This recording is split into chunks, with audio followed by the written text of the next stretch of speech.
వివేక హత్య కేసులో కీలక సాక్షి వాచ్మెన్ రంగన్న మృతిపై క్యాబినెట్లో చర్చ జరిగింది. ఇప్పటి వరకు వివేక హత్య కేసులో సాక్షులు నిందితులుగా ఉన్న వారిలో 4 చనిపోవడంపై మంత్రివర్గం డీజీపీకి వివరణ కోరింది.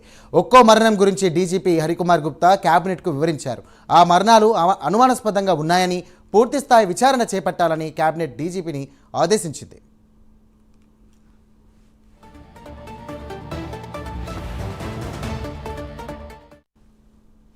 రైట్, దీనికి సంబంధించినటువంటి మరిన్ని డీటెయిల్స్ మా కరెస్పాండెంట్ శ్రీనివాస్ అందిస్తారు. శ్రీనివాస్, చెప్పండి. Thank you Chandu. ఏదైతే వైసీపీ అధినేత మాజీ సీఎం జగన్మోహన్ రెడ్డి సొంత చిన్నాయన వివేకానంద రెడ్డి పులివెందుల హత్య కేసు గురించి కూడా ఇప్పుడు ఈ రోజు జరిగిన క్యాబినెట్ కూడా చర్చకు వచ్చినట్లు సమాచారం. ఏదైతే వివేక హత్య కేసులో కీలక సాక్షిగా ఉన్న ఏదైతే అతని అంటే వివేకానంద రెడ్డి ఇంటికి గత కొన్నేళ్లుగా కూడా అతను వాచ్మెన్ రంగన్న కూడా అక్కడ విధులు నిర్వహిస్తున్నారు.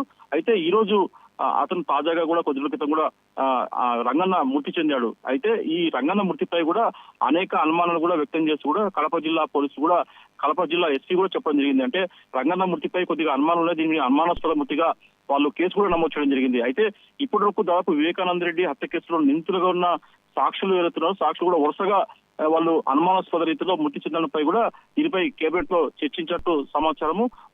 అయితే దీనిపైన కూడా రాష్ట్ర డీజీపీని కూడా కేబినెట్ కు రప్పించారు. రాష్ట్ర డీజీపీ హరీష్ కుమార్ గుప్తా కూడా దీనిపైన కూడా ఒక్కొక్క మరణం అంటే రంగాలు ఏదైతే వైఎస్ వివేక హత్య కేసులో ప్రధానంగా ఏదైతే ఉన్నారో వాళ్ళ గురించి ఏదైతే మృతులు వరుసగా మృతి చెందుతున్నారో, అంటే ఇటీవల అతని డ్రైవర్ తో పాటు ఇంకొక వైసీపీ నేత గంగిరెడ్డితో పాటు అలాగే మరొక వైసీపీ నేత అభిషేక్ రెడ్డి ఇలా వరుసగా ఇప్పుడు రంగన్న ఇలా వరుసగా 4 కూడా అనుమానాస్పద రీతిలో మృతి చెందారు.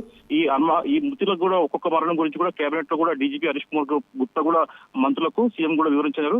ఆ మరణాలు అనుమానాస్పదంగా ఉన్నాయి కాబట్టి పూర్తి స్థాయిలో విచారణ చేపట్టాలని చెప్పి కూడా కేబినెట్ లో కూడా డీజీపీని ఆదేశించడం జరిగింది. మొత్తం చూసుకుంటే ఇప్పటికి కూడా వైఎస్ వివేకానంద రెడ్డి హత్య కేసు మిస్టరీగా మారిందని చెప్పుకోవచ్చు. ఈ కేసు ఇప్పుడు కూడా దాదాపు ఇన్ని సంవత్సరాలైన మటుకు ఒకవైపు ఆమె కుమార్తె సునీత సుప్రీంకోర్టు స్థాయిలో పోరాడుతున్నా, ఇక్కడ రాష్ట్ర ప్రభుత్వాన్ని సంప్రదిస్తున్నా కూడా ఈ కేసు మటుకు ముందుకు కదలలేదు. దీనిపైన పెద్దల హస్తం ఉండడంతో ఇలాంటివి జరుగుతున్నాయని చెప్పేసి కూడా ఇప్పుడు జరుగుతున్న అనుమానాస్పద మృతులు కూడా దీని కూడా ఒక అదృశ్య శక్తులు ఉన్నాయని చెప్పేసి కూడా పోలీసులు భావిస్తున్నాం. అలాగే ఈ అంశంపైన కూడా ఇప్పుడు ప్రభుత్వం కూడా దృష్టి పెట్టింది.